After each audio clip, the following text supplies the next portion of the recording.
मई 2021 के बाद बंगाल की राजनीति पर ममता बनर्जी की पकड़ ऐसी थी कि उसे तोड़ना असंभव माना जा रहा था। लगातार तीसरी जीत ने उन्हें राज्य की निर्विवाद नेता बना दिया था। ठीक यही स्थिति दक्षिण भारत में थी। एमके स्टालिन ने तमिलनाडु में डीएमके का ऐसा वर्चस्व स्थापित किया जिसने क्षेत्रीय प्रतिद्वंद्वियों को हाशिए पर धकेला। और केरल में पिनाराई विजयन ने दशकों पुरानी परिपाटी को बदलकर लगातार दूसरी बार वामपंथी सरकार बनाई।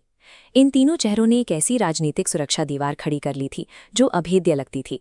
लेकिन मई 2026 में सब कुछ बदल गया। केरल में एलडीएफ हारी और तमिलनाडु में स्टालिन ने इस्तीफा दिया।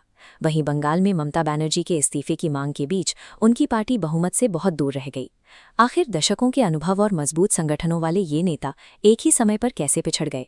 क्या भारतीय मतदाता अब केवल मुफ्त की योजनाओं और पुराने समीकरणों पर भरोसा करने को तैयार नहीं है? बंगाल में टीएमसी की पूरी रणनीति लक्ष्मी भंडार जैसी योजनाओं और महिला वोटर्स पर टिकी थी। चुनाव से पहले इस कैश स्कीम की राशि बढ़ाकर 3,000 रुपये कर दी गई थी। हालांकि संदेश खली की घटनाओं और आरजी कर मेडिकल कॉलेज में हुई त्रासदी ने मतदाताओं की प्राथमिकताएं बदल दीं। नकद प्रोत्साहन की योजना सुरक्षा और न्याय की मांग के सामने बेअसर साबित हुई। बीजेपी ने इस आक्रोश को चुनावी मुद्दा बनाया। उन्होंने रेखा पात्रा और आरजी कर पीड़िता की मां को सीधे चुनावी मैदान में उतारकर सुरक्षा के सवाल को वोट में बदल दिया। अंतिम आंकड़ों में ये बदलाव साफ दिखता है। टीएमसी केवल 80 सीटों पर सिमट गई, जबकि बीजेपी ने 207 सीटें जीतकर बंगाल में पहली बार अपनी सरकार बनाने का बहुमत हासिल किया। ये नतीजे बताते हैं कि जब सुरक्षा और सम्मान का सवाल बुनियादी बन जाए तो आर्थिक लाभ मतदाताओं की नाराजगी कम नहीं कर सकता। केरल में भी तस्वीर वैसी ही थी।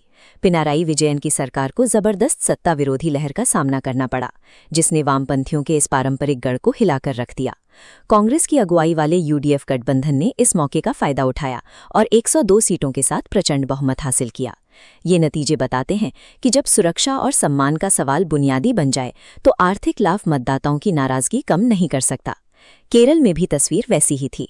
पिनाराई विजयन की सरकार को जबरदस्त सत्ता विरोधी लहर का सामना करना पड़ा, जिसने वामपंथियों के इस पारंपरिक गढ़ को हिलाकर रख दिया। कांग्रेस की अगुवाई वाले यूडीएफ गठबंधन ने इस मौके का फायदा उठाया और 102 सीटों के साथ प्रचंड बहुमत हासिल किया। कांग्रेस इस चुनाव में राज्य की सबसे बड़ी पार्टी बनकर उभरी, लेकिन सबसे बड़ा बदलाव इस छोटे से हिस्से में है। बीजेपी ने पहली बार केरल विधानसभा में 3 सीटें जीतकर अपना खाता खोला है। नेमोम और कजाकुट्टम जैसी सीटों पर उनकी जीत ने राज्य के पुराने चुनावी समीकरणों को तोड़ दिया है। एलडीएफ का 35 सीटों तक सीमित होना और बीजेपी की मौजूदगी का बढ़ना ये संकेत है कि केरल का मतदाता अब पारंपरिक विकल्पों से आगे देख रहा है। तमिलनाडु में दशकों से द्रविड़ राजनीति का वर्चस्व रहा है, जहां डीएमके और एआईएडीएमके के बीच ही मुकाबला सीमित रहता था। एमके स्टालिन की मजबूत सरकार को इस ढांचे पर पूरा भरोसा था। इस बार ये ढांचा अभिनेता जोसेफ विजय की नई पार्टी टीवीके ने तोड़ दिया। विजय ने सीधे तौर पर युवाओं और उन मतदाताओं को आकर्षित किया जो स्थापित राजनीतिक परिवारों से ऊब चुके थे। चुनाव नतीजों में टीवीके 107 सीटों तक पहुंच गई, जबकि डीएमके गठबंधन 74 सीटों पर ही रुक गया। इस जनादेश ने राज्य में द्रविड़ राजनीति के दशकों पुराने एकाधिकार को समाप्त कर दिया। तमिलनाडु के मतदाताओं ने स्थापित राजनीतिक घरानों के बजाय एक ऐसे नए चेहरे को चुना जिसके पास कोई विधायी अनुभव नहीं था, लेकिन जो बदलाव का वादा लेकर आया था।